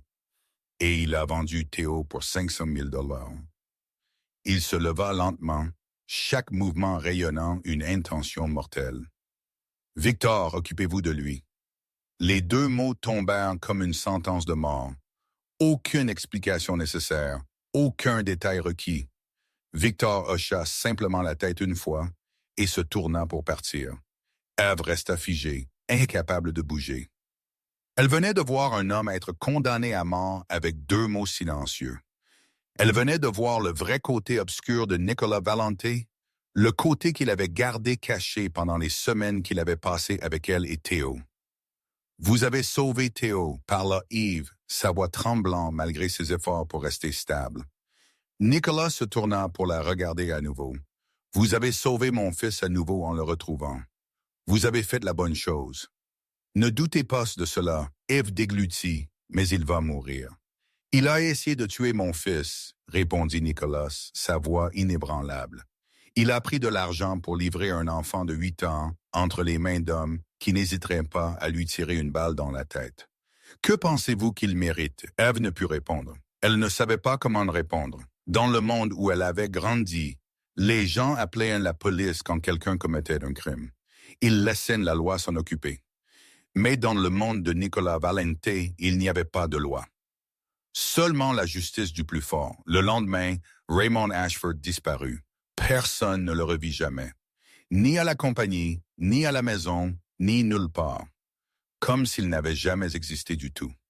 Et cette nuit-là, Yves était allongé dans son lit à regarder le plafond, sentant un tumulte en elle qu'elle ne pouvait nommer. Elle avait eu raison à propos de Raymond. Elle avait sauvé Théo du mal à nouveau, mais elle avait aussi condamné un homme à mort avec ses observations. Elle se sentait à la fois coupable et justifiée, et elle ne savait pas comment elle était censée se sentir à ce sujet. 2 semaines s'étaient écoulées depuis la disparition de Raymond. Yves essaya de ne pas y penser, essaya de se concentrer sur son travail, sur Mia, sur la nouvelle vie qu'elle construisait.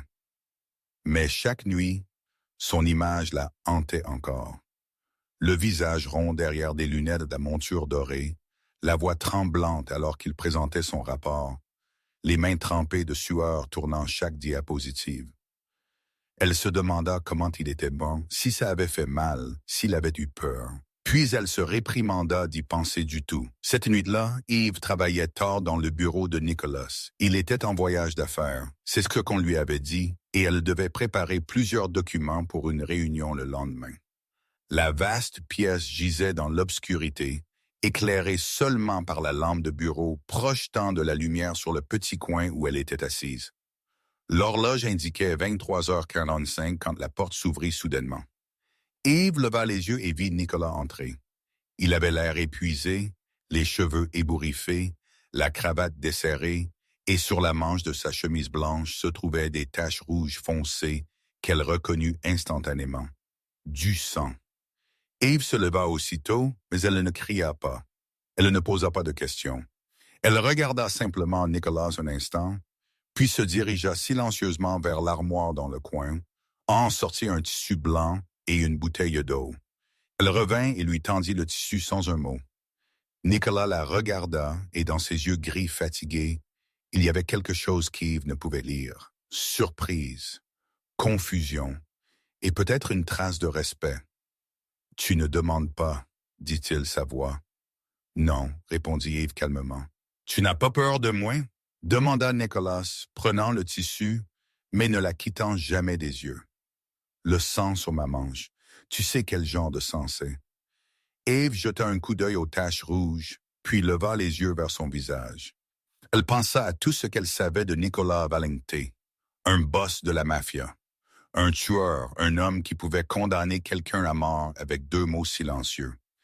Mais elle pensa aussi à un autre Nicolas, le père qui s'était agenouillé et avait supplié pour la vie de son fils. L'homme qui s'était tenu devant la porte de la chambre de Théo avec des larmes dans les yeux. L'homme qui lui avait parlé de Sarah, de la perte de sa femme, de la solitude qu'il avait portée pendant 3 ans. « J'ai peur, dit Yves honnêtement, mais pas de toi. Alors de quoi as-tu peur? » Yves Daddy resta silencieuse un instant, puis elle parla, sa voix aussi légère qu'un souffle. « J'ai peur parce que je n'ai pas peur de toi. Je devrais avoir peur. Je devrais fuir aussi loin que je peux, mais je ne veux pas, et cela me fait plus peur que tout. » Nicolas s'approcha, un pas, puis un autre, jusqu'à ce qu'il se tienne directement devant elle. Si près qu'elle pouvait sentir la poudre et le sang, sentir la chaleur de son corps, voir la petite cicatrice au coin de son œil gauche. « J'ai peur aussi, dit-il, sa voix basse comme un chuchotement dans l'obscurité. J'ai juré qu'après Sarah, je ne laisserai plus personne entrer dans mon cœur. J'ai construit des murs si hauts que personne ne pourrait les escalader.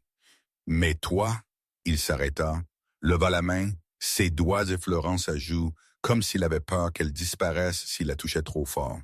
Tu n'as pas escaladé ces murs, tu les as juste traversés comme s'ils n'existaient pas. » Et Yves ne sut pas qui bougea le premier.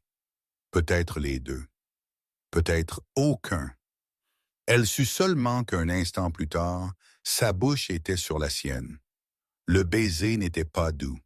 Il était féroce, désespéré, comme 2 âmes en train de se noyer s'accrochant l'une à l'autre dans une mer sombre. Nicolas l'embrassa comme si elle était de l'air et qu'il avait oublié comment respirer. Yves leur rendit son baiser comme si pour la première fois de sa vie, elle touchait quelque chose de réel. Puis la réalité s'écrasa. Mis à son travail, le monde sombre dans lequel elle entrait. Toutes les raisons pour lesquelles elle ne devrait pas être là dans les bras d'un boss de la mafia, avec le goût du sang encore faible sur ses lèvres. Yves le repoussa, respirant difficilement, son cœur battant comme s'il allait exploser. « Nous ne pouvons pas, chuchota-t-elle, sa voix tremblant. « Pourquoi pas? » demanda Nicolas, ses mains toujours sur sa taille, ne voulant pas la lâcher. « Parce que tu es mon boss. Parce que j'ai un enfant. Parce que ton monde est trop sombre. Parce que j'ai peur. Peur de quoi? Peur de tout perdre? » dit Ève, des larmes coulant soudainement, bien qu'elle ne comprenait pas pourquoi. « J'ai déjà trop perdu. Je ne peux supporter de perdre davantage. » Elle se libéra de ses bras, se retourna et sortit en courant de la pièce. Elle ne regarda pas en arrière. Elle n'osa pas regarder en arrière parce qu'elle savait que si elle voyait ses yeux gris une fois de plus, elle ne pourrait pas partir. 3 jours après ce baiser, Yves essaya d'éviter Nicolas. Elle arrivait au bureau plus tôt, partait plus tard quand il n'était pas là. Communiquait par Bryn au lieu de le voir directement. Elle avait besoin de temps, elle avait besoin de réfléchir, elle avait besoin de comprendre pourquoi son cœur s'emballait encore chaque fois qu'elle pensait à ses yeux gris, ses lèvres, la façon dont il prononçait son nom comme si c'était une prière. Mais le destin ne lui laissa pas le temps. L'appel vint à 2h15 de l'après-midi alors qu'Eve était assise à une réunion avec des investisseurs. C'était le numéro de l'école de Mia. Son cœur se serra quand elle répondit. Mademoiselle Hartley, la voix de l'enseignante tremblait à l'autre bout du fil.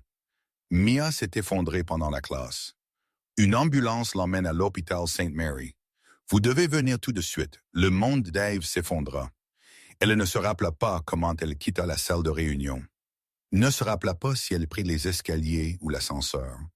Ne se rappela pas conduire ou être conduite.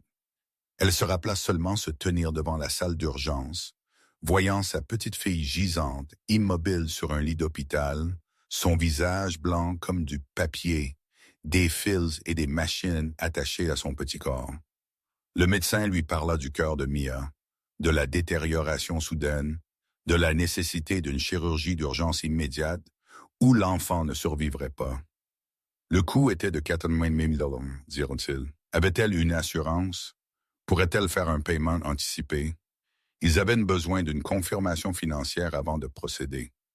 Eve resta là à regarder sa fille et sentit comme si quelqu'un lui écrasait le cœur. 80 000 $. Elle avait un peu plus de 20 000 dans son compte d'épargne. L'argent qu'elle avait réussi à mettre de côté de son nouveau salaire au cours des 2 derniers mois.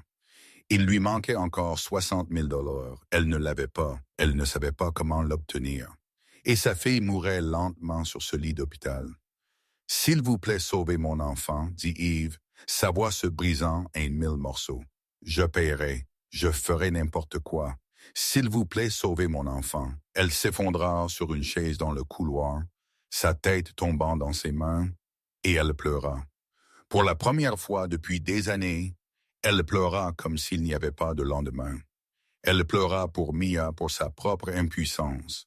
Pour toutes les années où elle avait lutté pour garder sa fille en vie, seulement pour atteindre ce moment où elle ne pouvait rien faire d'autre que regarder son enfant mourir parce qu'elle n'avait pas assez d'argent. Evelyn, la voix coupa droit à travers sa douleur. Eve leva les yeux à travers des larmes floues et vit Nicolas se tenir devant elle. Il portait un costume noir, ses cheveux légèrement ébouriffés, comme s'il avait couru pour arriver là, et ses yeux gris étaient fixés sur elle avec quelque chose qu'elle n'osait nommer. « Que faites-vous ici? » demanda-t-elle, sa voix.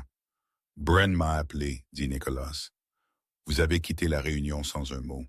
Je savais que quelque chose n'allait pas. » Il s'assit à côté d'elle et sans attendre qu'elle en dise plus, il sortit son téléphone. « Victor, faites venir le Dr. Phillips à l'hôpital St. Mary tout de suite. Je me fiche où il est. Je me fiche de ce qu'il fait. C'est un ordre. Dites-lui que Nicolas Valente a besoin de lui pour sauver un enfant. » Il termina l'appel et se tourna vers Eve. « Le Dr. Phillips est le meilleur chirurgien cardiaque pédiatrique du pays. Il sera ici dans l'heure. »« Je ne peux pas payer, » commença Eve. Mais Nicolas la coupa. « Vous avez sauvé mon fils, » dit-il, sa voix ne laissant aucune place à la discussion. « Maintenant, je sauve votre fille. Nous sommes quittes. » 1 heure plus tard, le docteur après l'arrivée de Phillips, un homme aux cheveux argentés dont on disait qu'il pouvait faire des miracles. Il examina Mia, passa en revue les tests et hocha la tête. La chirurgie serait difficile mais possible. Il opérait lui-même. Eve était assise dans la salle d'attente, fixant les portes fermées du bloc opératoire. Nicolas était assis à côté d'elle, ne disant rien, simplement là. Il ne partit pas. Il ne prit pas d'appel professionnel. Il ne fit rien d'autre que s'asseoir à côté d'elle, sa main posée légèrement sur son dos, comme un rappel qu'elle n'était pas seule. 1 heure passa, 2 heures, 3 heures. Eve ne mangea pas, ne but pas, ne bougea pas. Elle fixa juste la porte et pria tout Dieu qui pourrait écouter. 4 heures, 5 heures. Nicolas était toujours là. Il avait manqué au moins 3 réunions importantes. Eve le savait parce qu'elle gérait son emploi du temps, mais il ne le mentionna pas. Il resta juste là, stable et patient, comme un rocher au milieu d'une tempête. 6 heures plus tard, les portes du bloc opératoire s'ouvrirent. Le Dr. Phillips sortit, son visage fatigué, mais ses yeux brillants. La chirurgie a été un succès, dit-il. L'enfant est très forte, elle aura besoin de temps pour récupérer, mais elle ira bien. Son cœur sera sain. Eve n'entendit rien après le mot bien. Elle sentit ses genoux céder, sentit des larmes jaillir comme un barrage brisé, sentit son corps trembler d'un soulagement si écrasant qu'elle ne pouvait le supporter. Et puis des bras s'enroulèrent autour d'elle, forts, chauds, la maintenant droite, or qu'elle s'effondrait presque. Nicolas la tira contre sa poitrine, la serrant fort comme si elle était la chose la plus précieuse au monde. « Tout va bien maintenant », chuchota-t-il dans ses cheveux, sa voix chaude et douce d'une manière qu'elle n'aurait jamais imaginé qu'il puisse être. « Elle ira bien. Vous n'êtes plus seul. » Eve pleura dans ses bras, pleurant parce que Mia avait été sauvée, pleurant de soulagement, pleurant parce que pour la première fois depuis très longtemps, elle sentit que quelqu'un était vraiment là pour elle. Une semaine après la chirurgie, Mia put s'asseoir et sourire. Elle était encore faible et avait encore besoin de surveillance, mais la lumière était revenue dans ses yeux et ses joues étaient plus roses. Eve était assise à côté du lit de sa fille tous les jours, lui lisant des histoires, chantant les berceuses que sa propre mère chantait et remerciant le destin de lui avoir permis de garder la chose la plus précieuse de sa vie. Nicolas venait visiter tous les soirs. Il apportait des jouets pour Mia, des fleurs pour Eve et s'asseyait dans le coin de la pièce, les regardant tous les deux avec un regard qu'Eve n'essayait plus de comprendre. Elle savait déjà ce que ce regard signifiait. Elle n'osait juste pas l'admettre. Jusqu'à cette nuit, Mia dormait profondément, sa respiration calme et stable. Eve se tenait près de la fenêtre, regardant le ciel nocturne de Chicago, quand Nicholas vint se tenir à côté d'elle. Le silence s'étira entre eux, mais c'était un silence facile, le genre partagé par deux personnes qui n'avaient pas besoin de mots pour se comprendre. « J'ai pensé à ce que vous avez dit cette nuit-là. » Nicolas parla doucement, gardant sa voix basse pour ne pas réveiller Mia à propos de la peur de tout perdre. Eve ne se retourna pas. Elle continua de regarder par la fenêtre, mais elle écoutait. « J'ai peur aussi, » continua Nicolas. « J'ai perdu Sarah. Je pensais que je ne pourrais plus jamais aimer qui que ce soit. J'ai construit un mur autour de mon cœur et juré que personne n'entrerait jamais. Et puis vous êtes apparu. Une serveuse qui m'a poursuivi toute la nuit juste pour rendre 3000 $. Une femme qui a couru sous les tirs pour protéger mon fils. Une mère qui a lutté seule pendant des années sans jamais abandonner. » Eve se retourna et elle vit que les yeux gris de Nicolas n'étaient plus froids. Ils étaient remplis de quelque chose de chaud, quelque chose de féroce, quelque chose qu'elle essayait de nier depuis des semaines. « Je ne sais pas ce que l'avenir nous réserve. » Nicolas dit, « Je ne peux pas promettre que mon monde ne sera pas dangereux, mais je peux promettre une chose. Je vous protégerai, vous et Mia, de ma vie si vous me donnez la chance. » Eve le regarda, l'homme qui avait sauvé sa fille, qui avait été assis à côté d'elle pendant 6 heures dans la salle d'attente chirurgicale, qui l'avait tenue quand elle s'était effondrée. Elle pensa à toutes les raisons pour lesquelles elle devrait dire non. Il était un boss de la mafia. Il avait des ennemis partout. Il vivait dans un monde de sang et de violence. Mais ensuite, elle pensa à la façon dont il regardait Théo, Mia, elle. Elle pensa à la tendresse sous l'extérieur froid, au cœur brisé qu'il essayait si fort de cacher. « J'ai peur aussi, » dit Eve, sa voix tremblant légèrement. « Mais je suis fatigué d'avoir peur. Je suis fatigué de courir. Si vous êtes prêt à affronter cette peur avec moi, alors je suis prête à essayer. » Nicolas sourit, le premier vrai sourire qu'elle ait jamais vu sur ses lèvres. Il leva la main, effleura doucement sa joue, puis se pencha et l'embrassa. Ce baiser était différent du dernier. Il n'y avait pas de désespoir, pas d'urgence. Il était doux et tranquille, comme une promesse qui n'avait pas besoin de mots.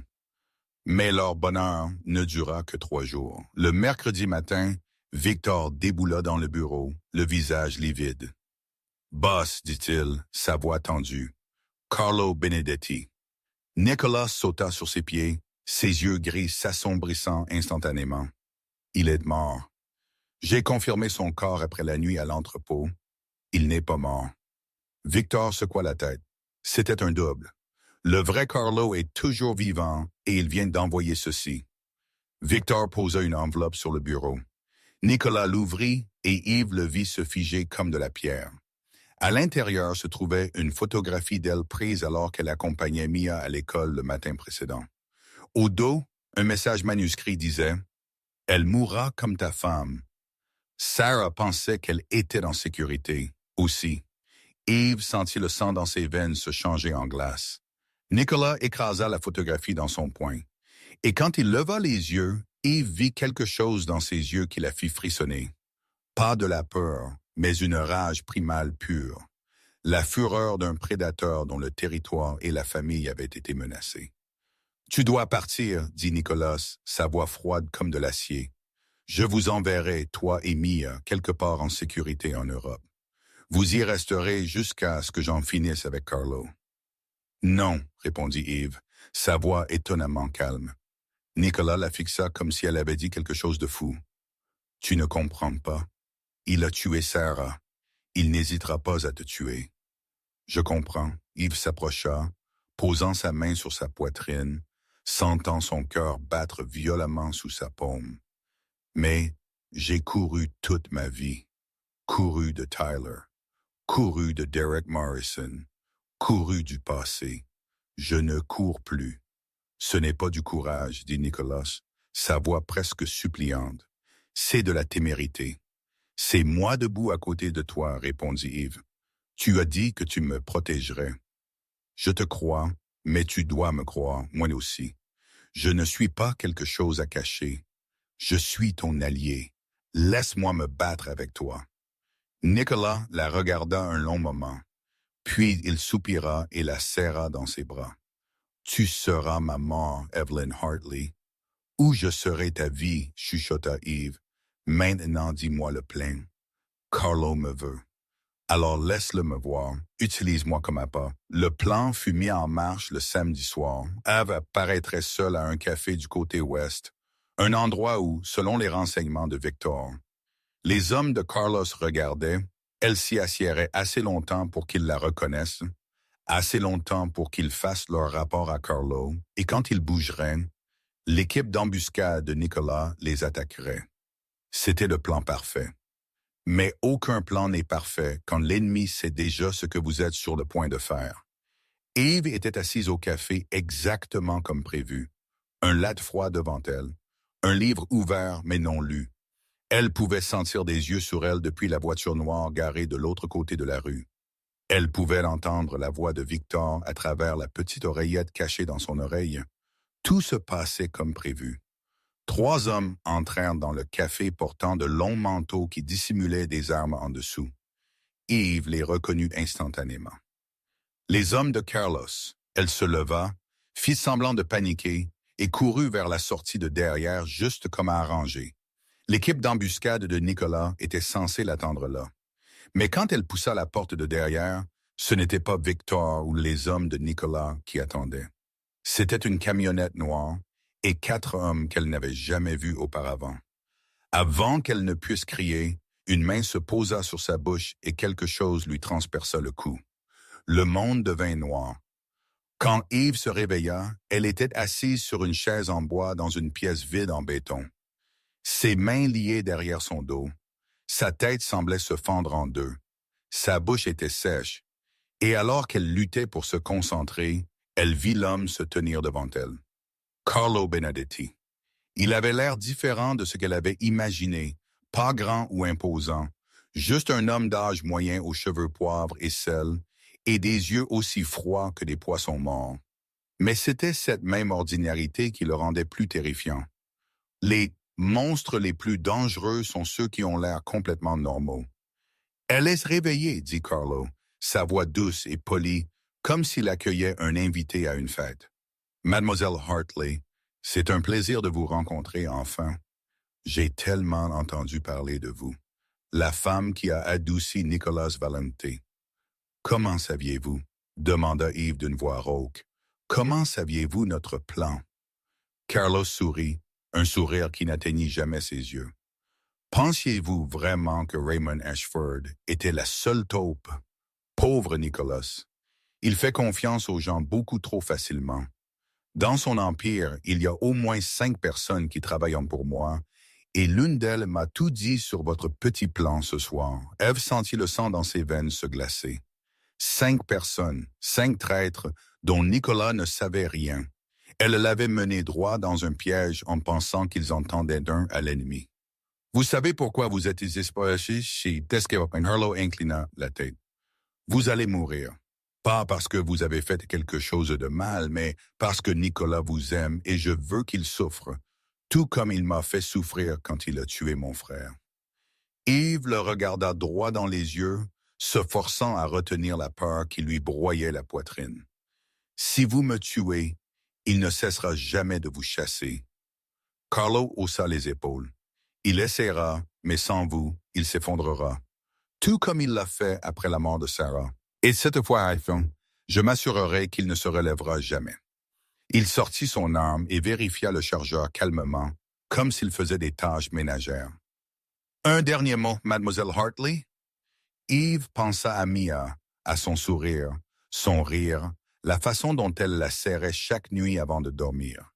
Elle pensa à Nicholas, à ses yeux gris, à leur baiser, à l'avenir qu'il n'aurait jamais. Et elle ferma les yeux, non par peur, mais parce qu'elle voulait que les dernières images dans son esprit soignent les gens qu'elle aimait. Puis tout l'enfer se déchaîna. Une explosion, du verre brisé, des tirs, des cris. Eve ouvrit les yeux et vit la porte défoncée, de la fumée et du chaos inondant la pièce. Et au milieu de cette folie, elle vit Nicholas. Il passa le seuil comme la mort incarnée, arme à la main, yeux gris flamboyants d'une fureur qu'elle n'avait jamais vue. Ces hommes affluèrent de toutes les directions, submergeant les gardes de Carlo. Carlo tourna son arme vers Nicholas, mais il fut un battement de cœur trop lent. Nicholas tira le premier. 1 coup, 2 coups, 3 coups. Carlo Benedetti tomba au sol, les yeux fixant le plafond, et il ne bougea, raclement de gorge plus. Evelyn. Nicholas se précipita vers elle, ses mains tremblantes alors qu'il coupait les cordes, son visage pâle comme du papier. « Êtes-vous blessé? Dites-moi que vous allez bien. »« Je vais bien, » chuchota Yves faiblement. « Je vais bien. Vous êtes venu. » Nicholas la serra dans ses bras, la tenant si fort qu'elle pouvait à peine respirer. Mais elle ne protesta pas. Elle en avait besoin. Elle avait besoin de savoir qu'elle était vivante, qu'il était vivant, que le cauchemar était fini. « Ne me faites plus jamais peur comme ça, » chuchota Nicholas dans ses cheveux, sa voix se brisant. « Jamais, je ne peux pas vous perdre. Je ne peux pas, je suis désolé, » cria Yves, ses larmes mouillant sa chemise. « Je suis désolé. » Nicholas ne dit rien d'autre. Il la tint juste dans une pièce remplie de corps et de l'odeur de poudre à canon, la tenant comme si elle était la seule chose qui restait au monde qui importait. Dans les semaines suivant le sauvetage de l'entrepôt, Nicolas ne baissa pas sa garde.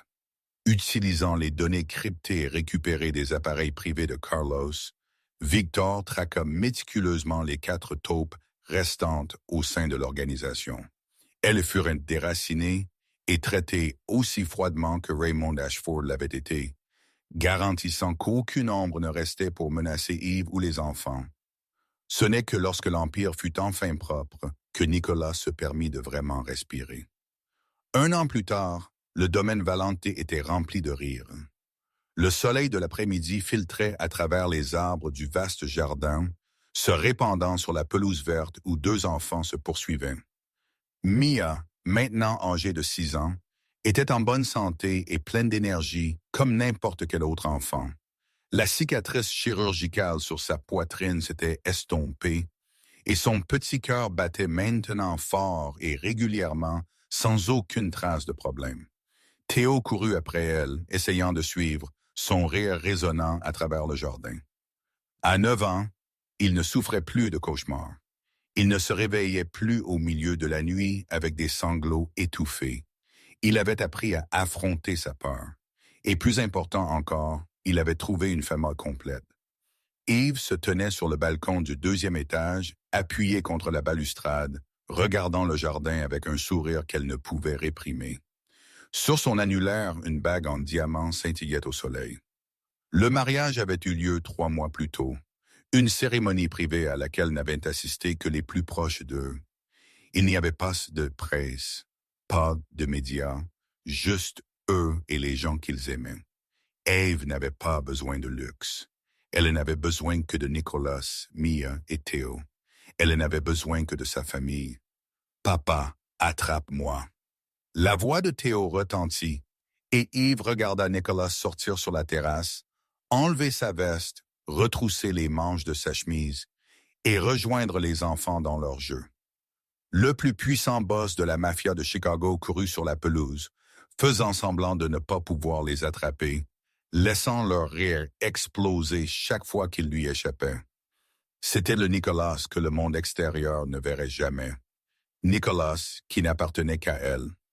Mia trébucha sur l'herbe et Nicolas s'arrêta instantanément, tombant sur un genou pour vérifier si elle était blessée. Quand Mia rit seulement et supplia de continuer à jouer, il laissa échapper un soupir de soulagement et la souleva sur ses épaules. La fille d'Yves était devenue sa fille aussi, non par le sang, mais par l'amour, et c'était ce qui comptait le plus. Yves entendit des pas derrière elle, puis sentit des bras familiers s'enrouler autour de sa taille. Elle n'eut pas besoin de se retourner pour savoir qui c'était. Nicolas avait confié les enfants à la nounou et était venu vers elle. « À quoi penses-tu » demanda Nicolas, sa voix chaude près de son oreille. « Je pense à cette nuit-là » répondit Yves. Ses yeux toujours sur le jardin où Mia et Théo jouaient maintenant avec leur nouveau Golden Retriever. La nuit où tout commença. 3000 dehors sur une table de marbre. Nicolas resta silencieux un instant, puis la tourna pour lui faire face, la regardant dans les yeux. « Tu te souviens encore? Comment pourrais-je oublier? » Yves sourit. « C'était la nuit qui changea ma vie. J'étais juste une pauvre serveuse qui décida de rendre de l'argent à un étranger. Je n'aurais jamais imaginé que cela mènerait à tout cela. » Nicolas leva la main et effleura doucement sa joue, ses yeux gris pleins d'amour. « Tu n'étais pas juste une serveuse qui a rendu de l'argent, dit-il, sa voix comme un vœu. Tu es la femme qui a appris à un diable à aimer. Tu m'as montré qu'après toute l'obscurité, il y a encore de la lumière. Tu m'as donné une famille, une raison de vivre, une raison de devenir un homme meilleur.